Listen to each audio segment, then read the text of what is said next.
Bom dia, boa tarde e boa noite. Estamos na quarta parte do iceberg dos consoles. E eu espero muito que vocês gostem desse vídeo que está por vir. Bora!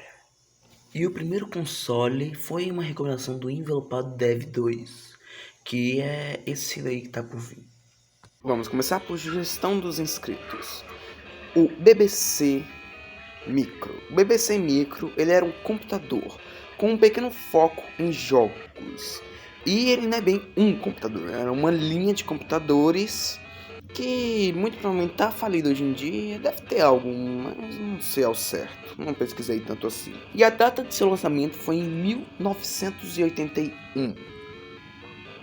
Estou aqui para apenas mencionar que acabou a sugestão dos inscritos. O IQ Player, que foi lançado no ano 2003, e já foi andando porque tem historinha. É literalmente um console que é um controle. E ele tinha um sistema muito inteligente de anti-pirataria que só foi lançado na China. Por incrível que pareça, é um console chinês da Nintendo. De início eu pensei que fosse pirata, um console copiando o Nintendo 64, mas não, é oficial. A questão é que não é tanto assim porque não foi feito pela Nintendo. Foi autorizado, mas foi feito por uma empresa chinesa. Não sei ao certo. Atari Lynx. E como vocês já perceberam ao decorrer do vídeo, a Atari não tem um grande perfil de sucessos. Tipo, ela foi muito sucedida com o Atari, mas ao seguir do tempo ela foi decaindo. E esse portátil, ele fez um fracasso, mas ele vendeu o suficiente para poder se manter e ainda receber duas versões. A versão normal, que é grande para uma diaba, e a versão Lite, que é uma versão um pouco reduzida, mas ainda bem grande. E foi lançado no ano de 1989. Pandora. Sendo sincero, eu pesquisei muito mesmo. E a única coisa que apareceu foram consoles piratas de empresas. E eu cheguei à conclusão que Pandora é um nome genérico para consoles com inúmeros jogos dentro ou consoles que funcionam como os antigos jogos. Alguma informação errada, corrija e caso você queira saber mais, pesquise. Eu garanto que você vai aprender bem mais do que eu. Gizmundo. Um portátilzinho que fracassou por 3 fatores. Número 1, a pouca quantia de jogos e também jogos que prestam. Número 2, ele não era lá a coisa mais barata do mundo. E número 3, a questão é que algum dos caras que estavam mandando dinheiro para a produção desse console foi acusado de certas coisas. E daí acabou tendo que parar de vez a produção e tendo poucos itens no mercado. E ele foi lançado no ano de 2005. E não tenho essa informação muito bem, mas eu acho que foi um portátil exclusivo do Brasil. O V-Smile foi um console que você parece muito que foi lançado numa época de 80 uns quebrados, mas não, foi lançado em 2004 com o único objetivo, educar. Sim, era um console educativo e somente. Ele teve bastante jogos e muitos jogos mesmo educativos. Só que a questão é que não é nem um pouco provável que eles sejam licenciados, né? Porque tem muitas empresas.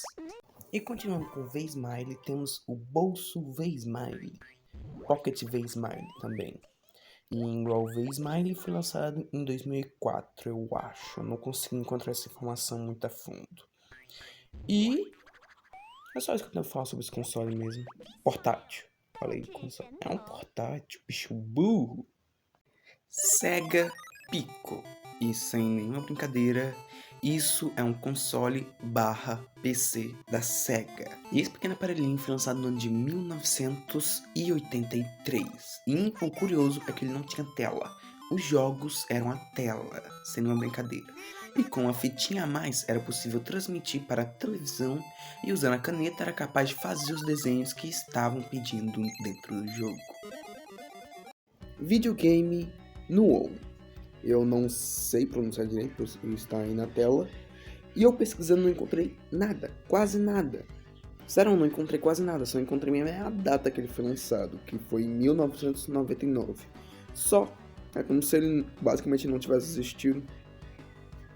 Indo um pouco mais a fundo, eu descobri apenas que ele teve 7 jogos na sua existência inteira e 2 deles sendo meio que exclusivos das capas. Atari XE, ou como eu iria chamar, XE. Atari XE, ele foi lançado no ano de 1987 e era basicamente um computador barra videogame, é só isso que eu tenho que falar dele. 64DD. O 64DD foi lançado no ano de 1999, já tô falando data porque tem bastante coisinha pra falar. Ele só foi lançado no Japão e fracassou por lá, levando consigo muitos jogos que viriam pra cá. E se você pesquisar, seriam muitos jogos incríveis, mas por ele ser um pouco caro e ser apenas um aparelho que se conectava ao 64, ele não vendeu muito e fracassou. Sega Game Gear. Ele foi literalmente portátil da Sega para concorrer contra o Game Boy da Nintendo. E ele fez o seu trabalho muito bem, sendo colorido. O único problema é que ele gastava mais pilha e também era um pouco mais caro. E a data de lançamento dele foi em 1990. Muito obrigado a você que chegou até aqui. E os desenhos passando no fundo são desenhos que eu peguei e fiz com minha caneta. É coisa genérica. E realmente, muito obrigado se você tá vendo esse final aqui. Eu espero muito poder melhorar a qualidade do iceberg ao decorrer do tempo e futuramente lançar vídeos que realmente sejam de qualidade mínima, de mínima qualidade para esse canal. Mas eu acredito que eu vou conseguir. Tchau.